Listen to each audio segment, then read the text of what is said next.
Değerli izləyicilər, videonu bəyənib kanala abunə olun ki, hər kəs son xəbərlərdən anında məlumatlansın.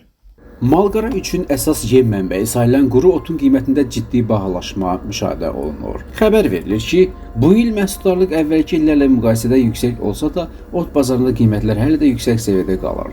Tovuzda satışlar qiymətlərin nisbətən aşağı düşdüyünü iddia etsələr də, alıcılar əksini deyir və qiymətlərin əvvəlki kimi yüksək olduğunu bildirirlər.